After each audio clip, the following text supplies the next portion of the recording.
Folha 1 de volta. E em nosso estúdio recebemos o advogado Evandro Monteiro de Barros Júnior, que será, a partir de hoje, um dos nossos debatedores fixos aqui da temporada 2018 do nosso telejornal. E o nosso primeiro tema será a importância da formação humanística de um operador de direito. Obrigado pela visita.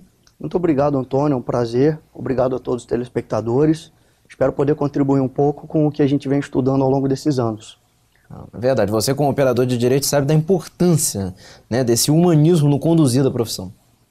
Bom, eu particularmente gostaria até de começar hoje essa nossa primeira conversa criticando essa nomenclatura, né? Operador do direito. Fernando Silveira que falava muito isso, né?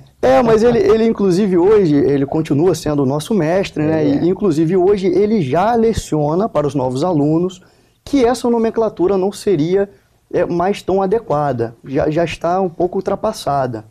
Né? A visão do operador do direito, aquele que opera máquinas, ela já foi ultrapassada. Nós hoje lidamos com o direito, né? Somos os cultores do direito, porque o direito, ele não é algo mecânico. Né? No entendimento atual, inclusive a dinamicidade do direito, o direito é dinâmico, ele não é estático. Né? E a gente precisa estar sempre acompanhando a evolução da sociedade. Verdade. Então eu acho que a nomenclatura operador do direito já está um pouco defasada. Sim, e agora então vamos para o nosso tema de hoje, então, já que já essa primeira explicação, até porque a ideia de trazer profissionais das mais diferentes áreas é justamente essa atualização de termos corretos, do que se tem de novidade hoje em dia no dia a dia, do exercício da profissão. Mas vamos lá então falar dessa questão do humanismo. Então, a importância da formação humanística para o profissional da área jurídica, ela abarca a questão de conhecer filosofia, conhecer propriamente sociologia, as propedêuticas, né? Aquelas matérias que são as bases para que o futuro advogado, juiz, promotor, que seja, tenha condições de interpretar os fatos, né?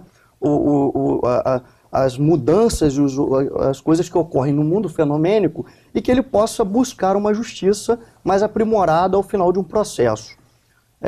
Eu costumo conversar com alunos e também com colegas a respeito da diferença da nossa formação aqui no Brasil e a formação que se tem nos Estados Unidos. A gente tem como modelo a Universidade de Harvard, que é reconhecida como a número 1 do mundo, embora, né, seja bastante diferente a formação deles.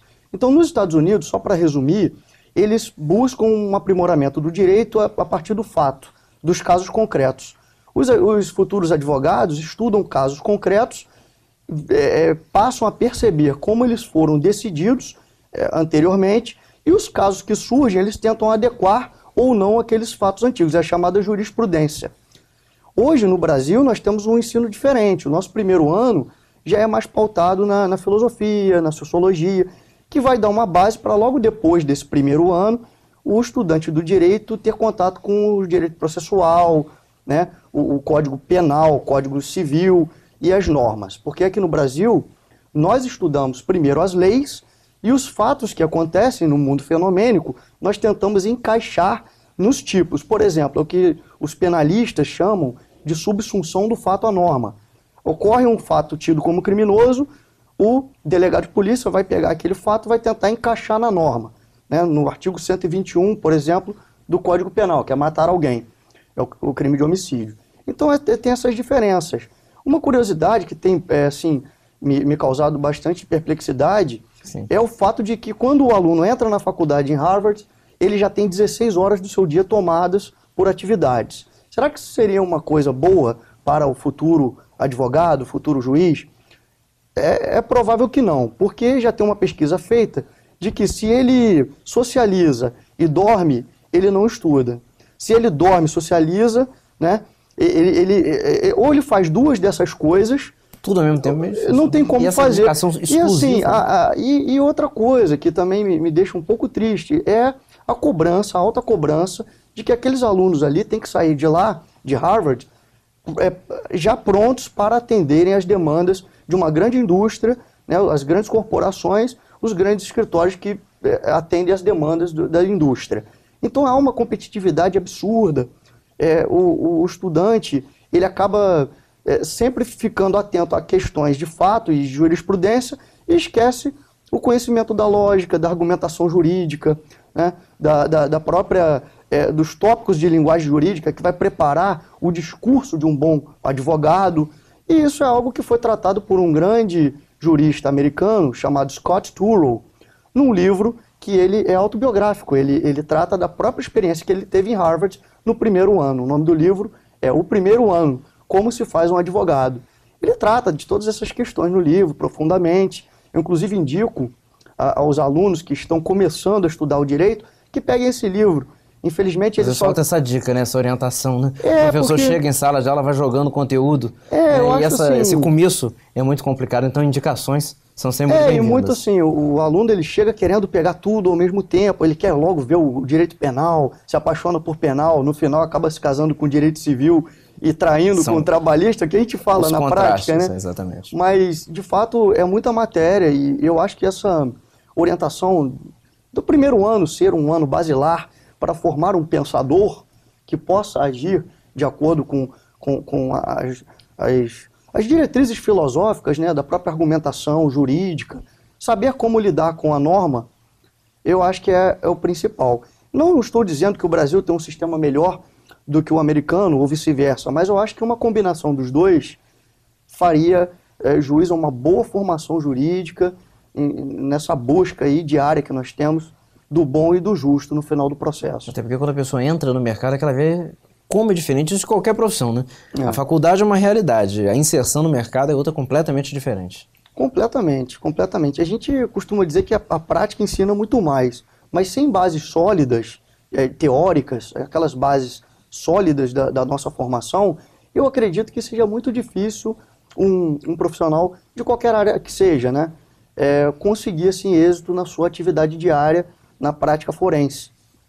Então, são essas dicas que eu costumo conversar, principalmente naquele café que a gente costuma fazer ali no Livro Verde, com o Dr. Fernando, outros colegas.